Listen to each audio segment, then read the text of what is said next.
Glen, shellac is fascinating. Yeah. How do you get into shellac? I mean, why would you use it and how would you use it? Well, for me, Chuck, I'll tell you, shellac is probably what I consider to be the best furniture finish that woodworkers can use. And it's because it's so versatile. It's easy to use, it's easy to mix, it's repairable if you need to repair it because it's very simple to do.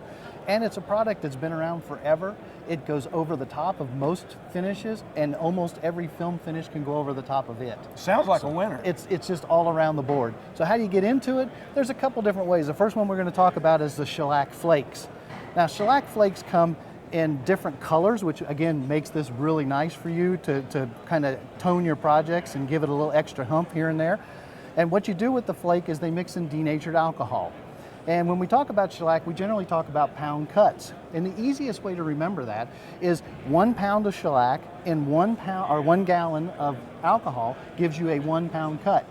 So if you want to go to the next step, a 2 pound cut would be 2 pounds of granulars into 1 gallon of shellac, or of alcohol, I'm sorry. So that's the easy way to remember. Now, you're probably not going to mix that much, so you just got to work through breaking it down, but it's the same way. And we're looking at, for furniture-wise, I'm usually talking about a 3 pound cut or a 2 pound cut or a 1 pound cut. I generally don't go any lower than that because as you get thinner than a 1 pound cut, it starts to run a little bit faster before it dries. I see. And this is another reason that people go to shellac.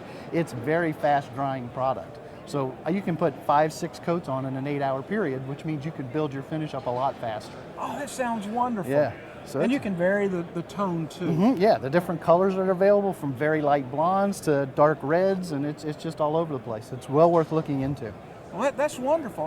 What are some of the things that I need to know about buying the shellac products? Well, here's the interesting part. You know, we said that the alcohol is what you break the shellac down in. These are some old versions. Now, generally the flakes are going to be a higher shelf life time frame. All shellac, once you mix it, has a shelf life. So you have to consider that. What happens when shellac gets old is it doesn't dry. And having a gummy layer on your furniture is not good. So this is a little bit older, but it could probably still work. And what'll happen is you'll bring shellac home and you should try to get the flakes and not these pieces that are kind of chunky like this. But if you put shellac together and you don't find that it's dissolving in your regular store-bought shellacs and things, then alcohols, then you need to look at the alcohol, because these alcohols that come from the home centers, they have a little water in them. And there are some purer alcohols that are out there, denatured alcohols. A fine, high-quality denatured alcohol will take these rocks that we have in shellac and put them right down into the place where they're good to use for your furniture products. Yeah. All right, so here's the kicker with me.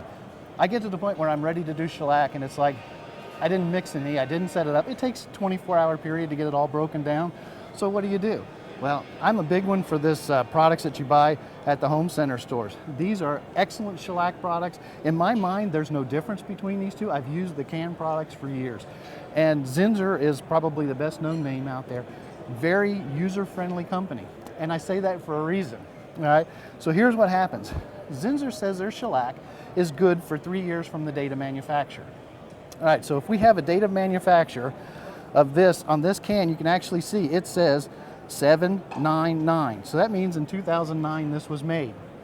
We're past the 3-year period, so this shellac I wouldn't use. Needs to go out. It's out the door. Get rid of it. Well, about 1.5 years ago, Zinsser put out a new thing on their top, and they put lot numbers on it. Well, there's no date there.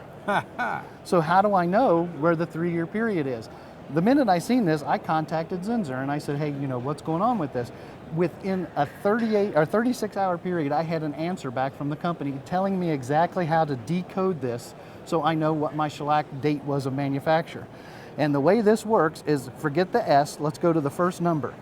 You see the 0, that means 2010. Now, if it was a 1 or 2, it'd be 2011, sure. 2012.